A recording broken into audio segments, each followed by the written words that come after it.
Hey there, and welcome to U Talk. We highlight stories from across Canada, the diverse cultures and communities living here, and organizations and individuals that help make life the best it can be. I'm your host, Ryan Funk. Don Amero is a storyteller, singer-songwriter, and performer, and a 3-time JUNO Award nominee. As an individual of Cree and Metis heritage, Don has been recognized for his advocacy work within Indigenous communities and beyond. Don and I talked about music, community, and the role of public figures in discussions on important topics. Name's Don Amero, as you mentioned. Born and raised right here in Winnipeg, Manitoba. Been here my whole life. I spent a little bit of time in Nova Scotia as a kid. My dad's from out that way, but for the most part, Winnipeg's always been home. My family and I got 3 kids, age 9, 5, and 2. We reside in Transcona, the metropolis of Transcona here in Winnipeg. And I'm a full-time musician. I started doing music about 14 years ago full-time. And 13, 14 years ago, and it's crazy to me when I say that, to think that it's been over a decade of doing this, to say I've loved every minute of it would be a lie, but I think for sure it's been a journey that I really enjoyed being on. There's no other road that I think would have been as much of an enjoyable roller coaster ride as this one has been, and I've been lucky enough to create a community of support around me that has enabled me to really thrive in this industry, even through a pandemic. It's strange to say this, but 2020 was probably my best year, which is strange because I wasn't out playing gigs. So I definitely count my blessings there. And yeah, you mentioned 9, 5, and 2 for your kids. So those are pretty crazy ages as they're getting up there. Yeah, it's a roller coaster ride there too. My oldest he tests us. I talked to my mom yesterday, and I was just saying how he's our guinea pig. We're figuring out how to be parents with this kid, and the other two benefit from all the lessons we're learning with him, because we're trying things out, kind of going, is this the right way to parent? And I was a bit of a helicopter dad, with when he was a little baby. And we're seeing the ramifications of that, and then also so now my third one. So he's 2. My little guy Elliot, he's this free range kid that's just we're he's over there. He's good. He's all right. And where we just really learned so many lessons with our first kid. So, and my daughter who's 6. I said 5, but she just turned 6 this week. And she's the middle kid, so she's kind of in the middle of this older kid figuring stuff out, little kid who you're super intensely involved with, and then she's just this little butterfly floating around the house who's just pleasant to be around all the time, and but also I think demands attention once in a while, which rightly so. I was a middle kid, I know what that's like. It's a real a juggle with obviously career and family stuff, always trying to figure that out, but I'm lucky to say that my wife's a stay-at-home mother. And she works incredibly hard with those 3 little munchkins. So yeah, you mentioned a helicopter parent. I think that's every parent's first kid. They're always so focused on we got to get this right. We're gonna make a mistake. Because that was the same with my parents. I'm the eldest, and you can definitely see how the freedoms change with each kid going down. Totally. But, that's super cool. That's awesome. Having a career and a family at the same time. Both very fulfilling. I was going to say, for first-time parents, I remember the feeling of the very first time they said, okay, you're free to go. And I'm I have to take this thing home and keep it alive. And I think every parent goes through this phase of oh man, I hope I do this right. And the whole time you're just kind of eyeballs on the kid, making sure that they're surviving and breathing and living. It's just it's really strange. And then, by the third kid, you're what's your name again? So you mentioned about 15 years you've been in the music industry. So what first inspired you to pursue music? Yeah, it was so my parents. I often share this. My parents were great singers and songwriters. My dad, again from the East Coast, he's East Coast Acadian European descent. My mom from here in Manitoba, so Cree and Métis background for her. And they met here, and my dad brought that East Coast kitchen party, thing here. And every payday would be a case of beer and friends around and singing songs. And it was really a beautiful thing, because it was as I look around now, that's really something we don't see as often, is like sort of just people getting together around music for the sake of, it wasn't a show, nobody was getting paid. It was just for the love of music. And so that they're passionate for music really fell into my, my life. And I just watched them sing and play. They really wanted to be musicians. I think they really wanted to go out and do something with it. But they had us super young. My older brother came around. My mom was, I think, 18, 19 years old. And then about a year and a half after that. And just obviously that changes priorities, and you have to make sure you have a stable income. And Lord knows musicians don't always have a stable income. And so that was my first love of music. My dad played all kinds of records too, like Lionel Richie, Elton John, CCR, Alabama, all these, John Denver, all these. Oh yeah, the classics, yeah. Songwriters that are just like, even in our day and age now, where it's like those are the iconic songwriters of our history, and I just felt like I was really fed this great music through a lot of my young life, and then when I was 15, so I'd never really dabbled with it until I was about 15. I'd always been like the shops and mechanics and woodworking kid, and then obviously it was a girl who I liked, and she was in the arts, and I was like, I should go over there, because at least then she might notice me over there. I got up and I auditioned for the junior high school play, Oklahoma. Didn't know whether I could sing or not. My mom was always like, "Oh, you're such a good singer. You'll be fine." But moms are supposed to say that even if you suck, I think. And so then I got up. I did the audition. My teacher was in tears. A couple of the girls were in tears, and I was like, "Oh man, what happened? I making them cry. I'm so bad at making them cry." I just botched it. And it was a good moment, because I got the lead role of the play that year. And literally probably about a year after that, I picked up my dad's old Gibson Hummingbird guitar, started playing a couple of chords, like learning, E minor was my first one, because it's the easiest, I think. And just kind of followed that trail for the next 10, 15 years of like, I was a closet singer-songwriter for a long time. I didn't really share any of that stuff with anybody for probably until I was in my 20s. But yeah, that's kind of where it started. Oh, yeah, it's always something that just is the catalyst that kind of starts it all off for you. Was that Oklahoma play? You're like, all right, let's do it. Let's try it. And then, yeah, it just starts to bubble up towards bigger things. You were also a contestant or tried out for Canadian Idol, correct? Yeah, that was really interesting, because I've seen American Idol a couple of times. And, that's pretty cool, pretty epic, experience. And I was driving around downtown Winnipeg, and I came on the radio on a Sunday afternoon. They said, "Okay, Canadian Idol audition is still happening right now at Portage Place Mall. You've got 30 minutes left if you would like to audition." I was literally a block away from the mall, and I was like, "I'm right here. I'll go try it out." And I said to myself, if there's a lineup, I'll just walk away, because I don't got that kind of time. And I walk in, and there's nobody there. I literally walked up to the desk. I was like, "I'd like to audition." And they're like, "Oh yeah, sure. Here's your number." And I go through and I sing a couple of songs for some people, and then I go sing in another room for some other people. So I guess they really got a vet to see if you like should go and sing for the actual judges. So they said, "Yeah, here, come back tomorrow and sing for the celebrity judges," which was Zach Warner, Jake Gold, Sass Jordan, and Farley Flex. And so I went and auditioned for these people, and I got the golden ticket to go to Toronto.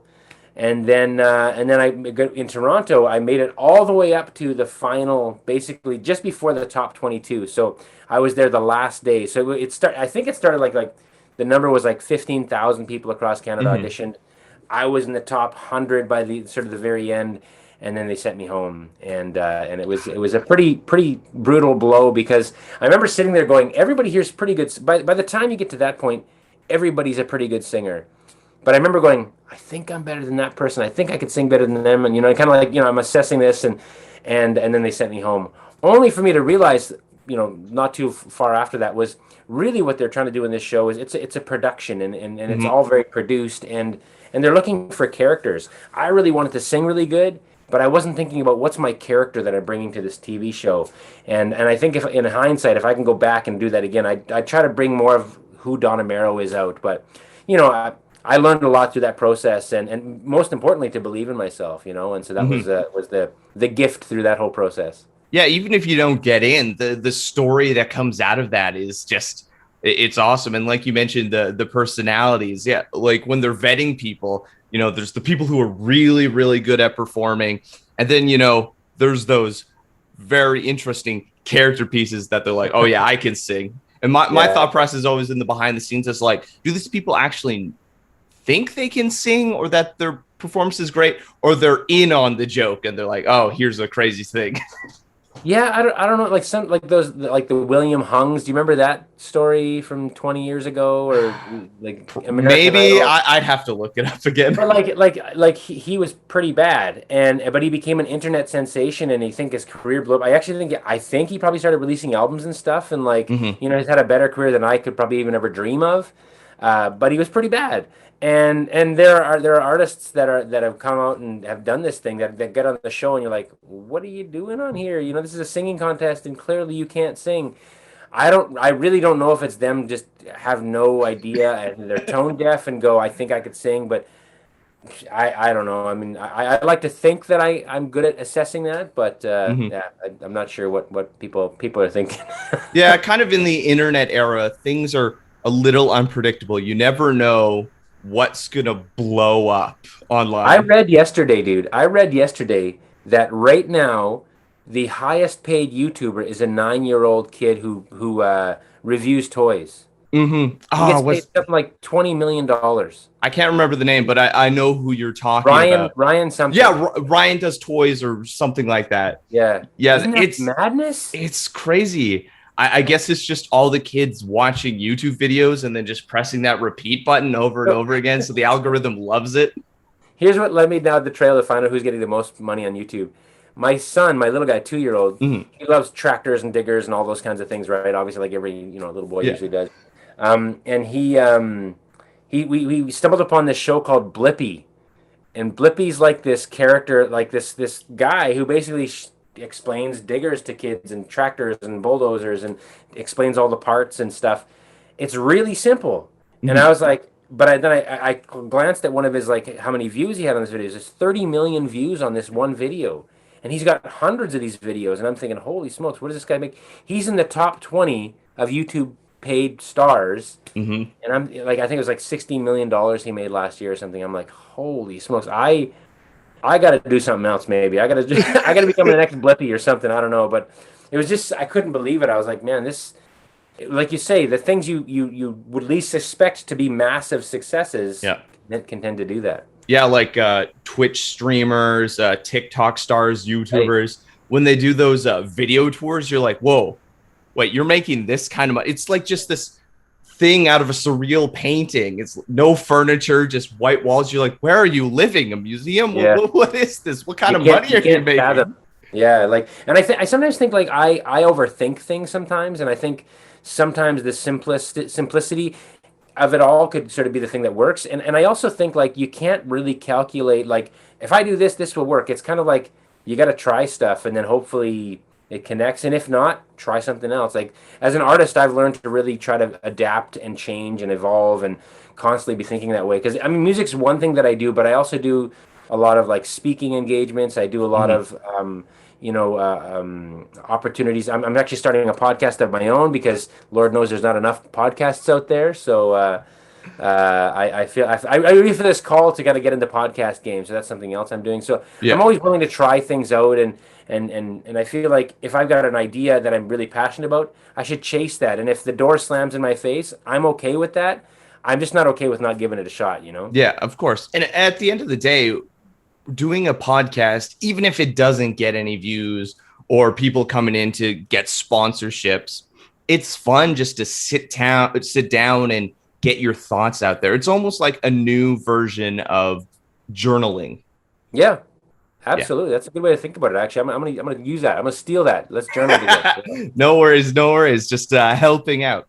So we mentioned a little bit about we never know when things are gonna blow up, and in terms of artists or musicians, it takes talent, but it also takes luck. Yeah, I would say so. Yeah. What would you attribute the success you found to? Well, I mean, so I didn't realize this early on. I mean, a number of things. First of all, when I first started, I said, okay, any successful business has to have a vision or a mission statement. Mhm. And I don't think a lot of artists think that way. I think a lot of artists go, I want to create a good song and hopefully people like it. And that's one piece of it. But then I started thinking, okay, but what is really my intention? What is my hope behind all of this? And it was like, okay, I got to create a vision for this, and my mission statement, and it was and still is to this day, is to write music and share it in hopes that it would encourage and inspire the listener to do great things for themselves and the world around them. And so it's always like this idea of like whatever I put out there, it's medicine for me first, and I Hmm. hope it's medicine for you as a listener that then you could take and apply it to your life, and it makes your day better, you know? That's always been my hope. And then literally, I don't know, I'd say about 3 or 4 years ago, I started thinking, wait a second, I'm a musician. I work in the entertainment world, but I started thinking more about like what I do is I'm a server. I'm in Hmm. it with an attitude of service. So I've been starting to say I'm in the service industry, which is kind of throws people off, right? Hmm. But I realize what I'm trying to do is serve people with stuff that will help their lives in the daily, you know. And even when if you go through my Twitter account and my social media stuff, I think you'll find that thread of like there's always like this like piece of encouragement that I hope people take away with, even when things are hard and struggling. Like I want people to kind of find something that will give them encouragement, you know, and that's something and I'm always drawn to those kinds of accounts too. Like there's one guy, Prince EA is his name. Okay. And he's always inspiring. Jay Shetty, you know, he's a great, you know, one of the world's top podcasters, you know, for mind and health. And yeah, I gravitate towards that. So my hope is that what I do would serve the listener, you know? Hmm. And that's probably a much healthier mindset to be in than getting kind of surrounded by the fame or success, and it can kind of you can spiral out of control, as we've seen from some successful people on YouTube or TikTok, and it kind of gets to their head. But yeah, you're right, that service aspect, it's not just entertainment. You're wanting to bring value to someone, that you can help them out in any small means. Maybe they're having a hard day and they just need someone to listen to, a voice to hear in their head as they're driving to work or Yeah. working on a project. Well, and here's the thing. So I realized a long time ago too that if my goal was win a Grammy, you know, awards, shows, whatever, a number one single on radio, if that was my goal, I thought, okay, but then what, right? Like Hmm. if that becomes the mountaintop, you get there and you go, okay, what now, right? And then I started thinking, okay, so that's not really what I want to do. I'm not in this for those things. I'm not in this for fame. I'm not in this for fortune. I've always thought of it as this. If my goal is to serve people and help them in their daily life, a byproduct of that might be awards. A byproduct of that might be Hmm. financial success. A byproduct of that might be fans, you know? And I just realized that all those things that's not my driving force, you know. I mentioned a while ago about sort of a community of people that surround me and hold me up to do what I love. I really see that as my the biggest strength is people that believe in my vision, believe in what I'm doing, and really they're my foundation, you know. And Hmm. so no matter what goes on, I might have my next single might go number one, might create this big, huge whatever. But then what, right? Then the Hmm. floor could fall out, and then that part of your career is done. But if your foundation is a solid foundation of people who really believe in you, you're not going to fall very far. They're going to catch Hmm. you, and they're going to be there right there with you. Like the idea of being a top selling artist for the rest of your life, like the Elton Johns of the world I mentioned, Yeah. like he can still all his life he's been able to sell at arenas, right?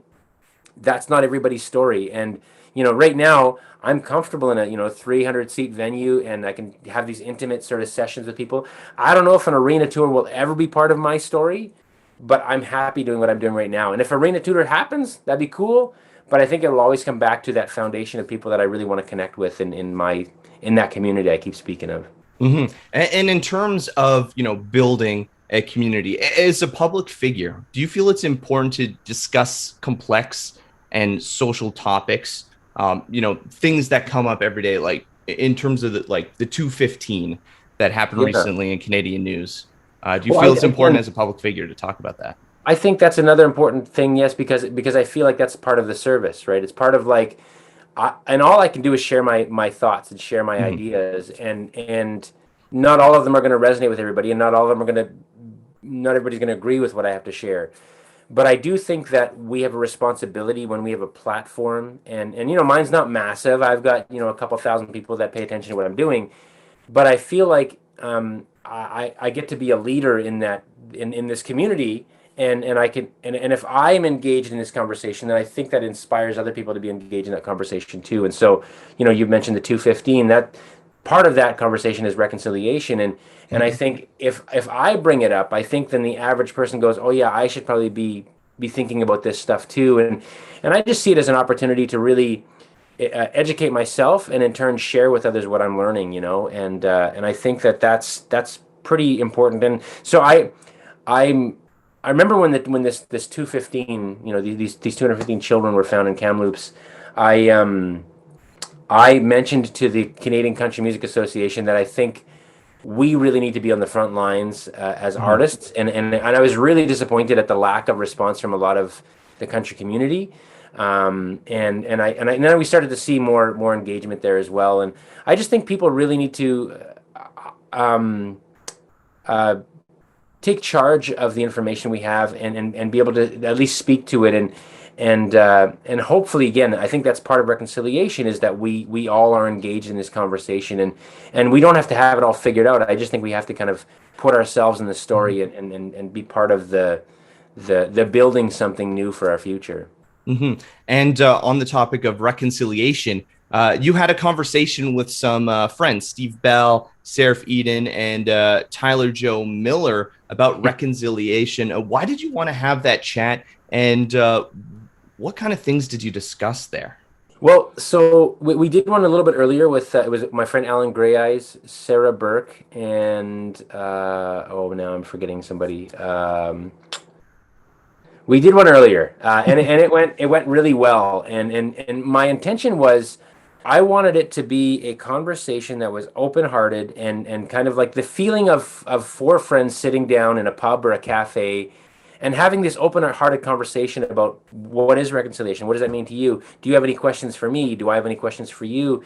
And being able to do that in a friendly way where we can laugh together, we could just kind of connect in that way.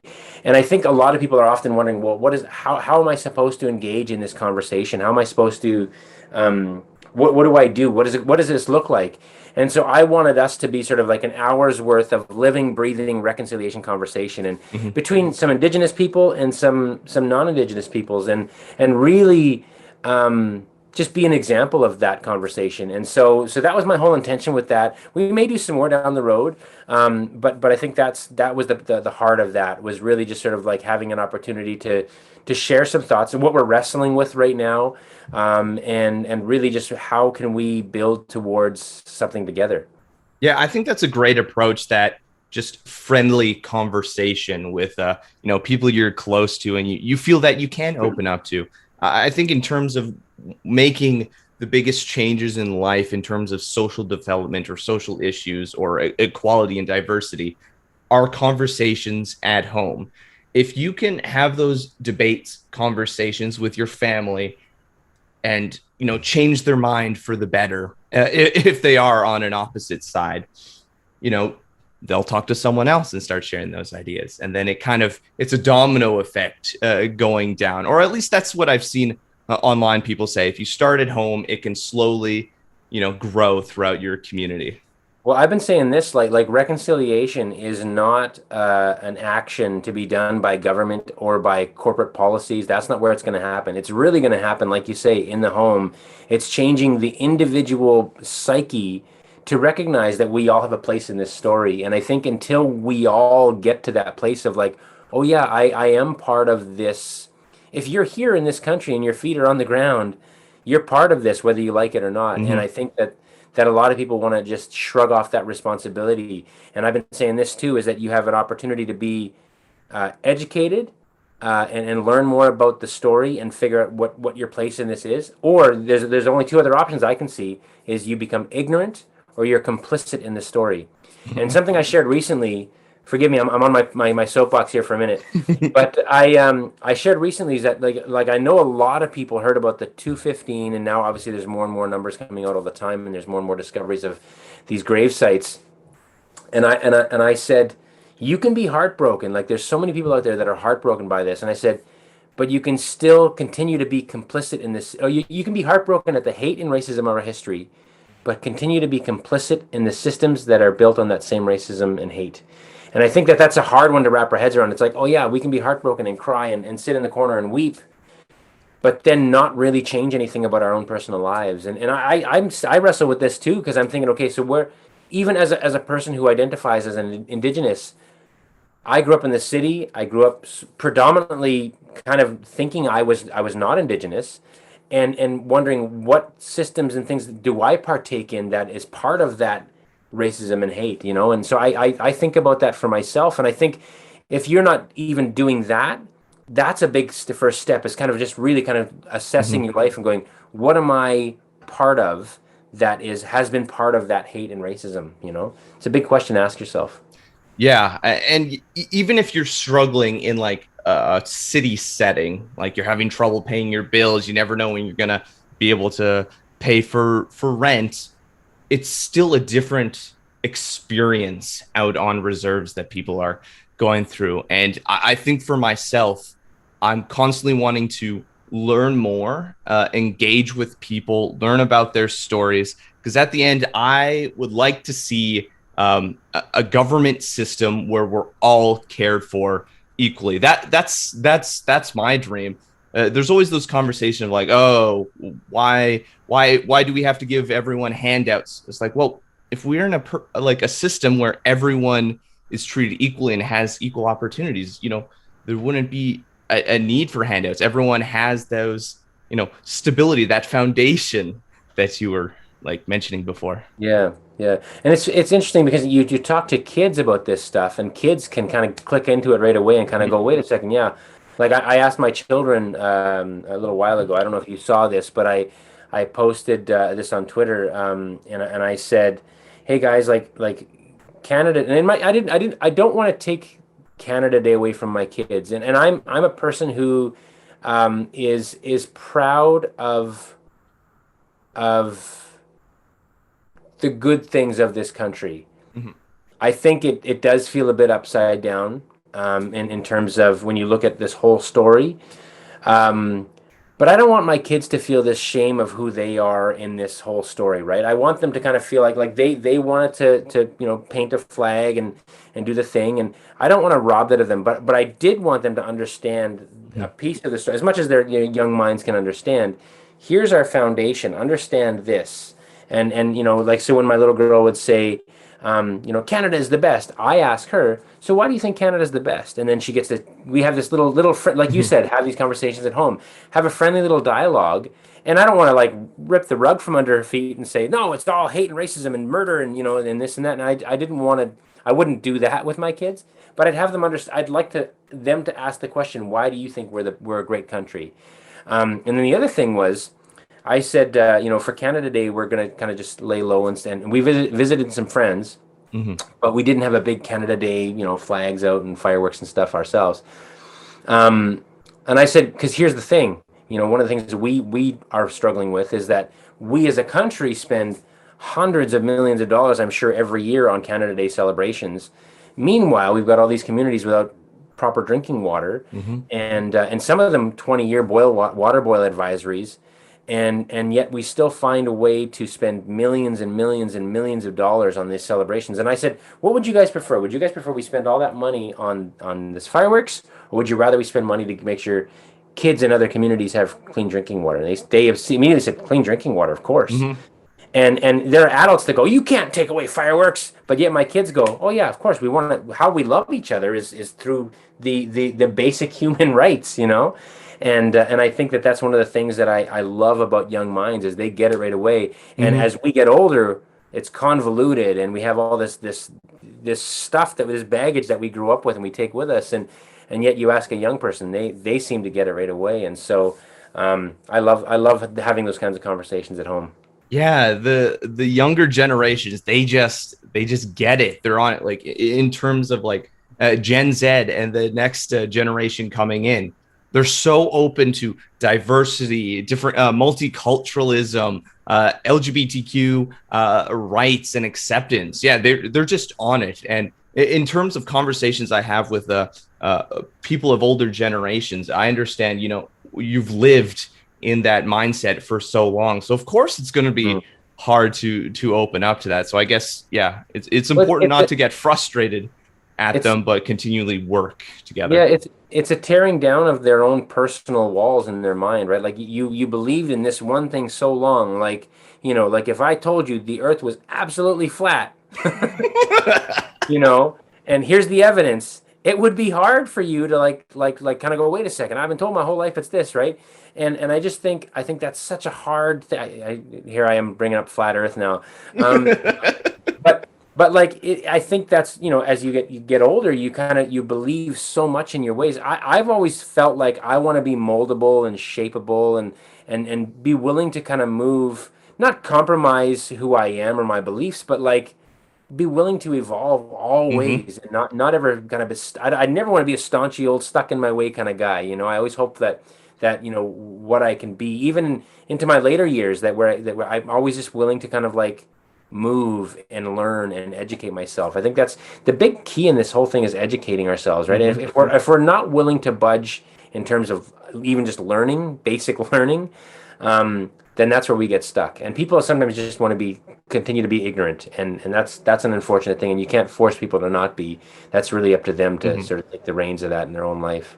I think for myself, one of the greatest moments of growth that I've had in the recent years is accepting when I'm wrong about things. Mm. And it's okay to be wrong. Like I used to, die on a hill for something. It's like, oh, Yeah. I'm right about this. I'm right about this. You can't change my mind. But now just being open to be like, I get things wrong all the time. I'm not that old, Don't have but my kids, do you? memory just isn't as good as it used to be. But yeah, when someone gives me information or evidence and they're like, hey, this is actually the thing, it's like, oh, wait, you're right. You're Right. right. You All don't have right. kids, right? No, no, no, no. See, that's the thing. I've got 3 kids. I am wrong every single day, and they remind me. So kids change you, man. It's one of those Hmm. things that I was like, I realize that I almost think that as much as as a parent, you're often like, I'm going to teach them this, I'm going to give them this, and blah blah blah. I really think such an equal balance of like the things you learn from them and the thing they teach you. It's like it's really really on level ground, and they do not mince words. My 9-year-old is quick to correct me when I'm in the wrong, and sometimes he's wrong, but oftentimes he's right. Yeah, and it's never bad to have those kind of checks in your life. It's Uh, hard. It's a hard pill to swallow, but yeah, we really want our kids to have their own voices, and so it means for tough years, because then they in the home they think it's a democracy, and really we're like, well, we make the rules, but we also understand why you want to mhm. battle us. We want you to grow up and question authority. We want you to grow up and if you have a problem with something, question it. And sometimes it means like I'm making dinner, my 2-year-old's crying at my ankles, Stella's flying off the handle somewhere else, and my 9-year-old is challenging me on his bedtime, right? And it's just like, well, no, because it's bedtime, because we say it's bedtime, and that's it. And yet he can't fully fathom that. But it's just like, but I'm proud of him for questioning and wanting to get to the root of like, why are you putting me to bed at 8:30? I'm 9 years old. I should go to bed at 9 o'clock. It's like, and I applaud that now. I didn't last night, but I applaud it now. Mhm. Of course, yeah. Oh, that I guess, yeah. Since I don't have kids, I really don't have that sort of experience yet. But that's very interesting.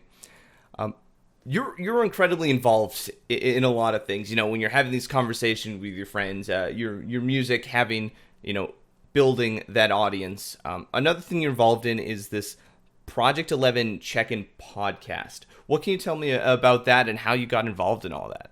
Yeah, so I mean, kind of an interesting story. I met Mr. Mark Chipman of the Winnipeg Jets a couple years ago, and then he invited me to sing at. I'm trying to think what it was now. Um, Now it's kind of gray in my mind now. What it led us to sitting down and having a dinner. Actually, we sat down and Hmm. we he just kind of picked my brain and what I was up to, and it led me to singing an anthem. That's what I got to sing an Hmm. anthem a couple years ago, for the Wasak night at the Winnipeg Jets. And Winnipeg Jets, by the way, have done a tremendous job of enacting their calls to action in terms of the '94 calls to action from the Hmm. Reconciliation Commission. Um, And so we've just kind of been really great friends ever since. And we talk weekly, me and Mark, and so a couple of years ago, they just before the pandemic hit, or just as the pandemic hit, we were like, well, we wanted to get Dawn involved, Project 11, which is part of True North Youth Foundation, and they're kind of a youth mental health awareness sort of education tool that's in schools all across Manitoba, and so they wanted me to come out and play some songs and share some stories in schools. Well, pandemic hit, and we're like, okay, so what's our pivot plan, right? And we talked about a podcast, and we thought, okay, let's go that way, and it's just us having conversations with some of the Winnipeg Jets teammates, some of the Winnipeg Jets staff, some doctors, some important influential people here in Manitoba who we feel like just have really important things to say, and we just have these conversations about their lives, how they got to be doing what they're doing, and yeah, it's all surrounding mental health and kind of giving people some extra tools to help them on the daily, and it's just been a really great learning thing for me for podcasts. So if I'm going to start my own this fall, which I'm hoping to, I think that was a really good learning thing, and so we're planning a bunch more obviously coming up, and yeah, going to keep it rolling. Yeah, this podcast, if it comes to fruition, sounds like it's going to be great. You've had all these experiences through your conversations with friends through this Project 11. You're going to really develop those skills for something awesome. I'm looking forward to making tens and tens of dollars off my podcast. The dream. It's the real dream right there. Yes, well, thank you so much for your time, and I don't want to eat up any more of your day. So just finally, what advice would you give people looking to pick up music or make a career of it? Yeah, I'll say it again, just because I think I can only share what worked for me. And the one thing that I think is important is look to other artists that inspire you. But understand that your story will not be similar to theirs. Like it's one thing to kind of be inspired by somebody else. It's another thing to kind of just hope that your career is exactly the same as theirs. I don't think that any two careers are exactly identical. I think every career is very different. So, find some artists that you're inspired by, and just and glean what you can from them, because I think that's going to give you some strength for what it is that you do. And the other thing is really understand what it is that you want to do, because it's important to know what you want to do, but know why you want to do it. And that's getting back to the whole me being in the service industry and helping people with music as medicine kind of idea.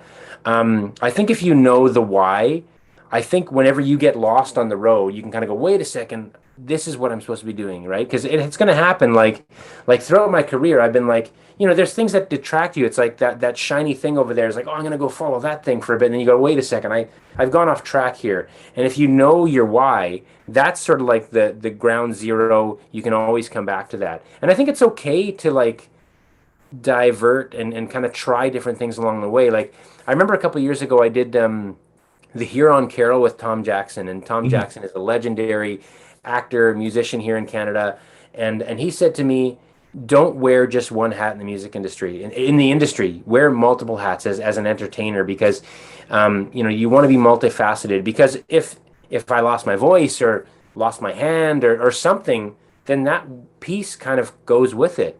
And that's not to say you still can't find ways to make it work for you in music, but I think I'm getting more known as a speaker. I'm getting more known as somebody who has some important things to say that people sort of, it resonates with them, which is great. And I love acting. I don't do a lot of it, but I've done some of that. And I love working with young people and helping sort of, I can be part of molding their minds and thinking in the right way and opening up something for them. That's kind of what I like to do. And I just think diversity is key. And so that's what I mean by like, be willing to try things. So if there is a shiny thing over there that you want to kind of go chase that thing, that's okay. But if it starts to feel like, wait a second, I've gone off track, you know your why, and it's easy to come back to that. So that's the long story of sort of hopefully something that I can give advice to the next generation of musicians coming up. If you have any stories you'd like us to share or communities we should highlight, leave a comment down below and subscribe to stay up to date with everything You Multicultural is doing. I'm Ryan Funk. This was You Talk, and have yourself a good one.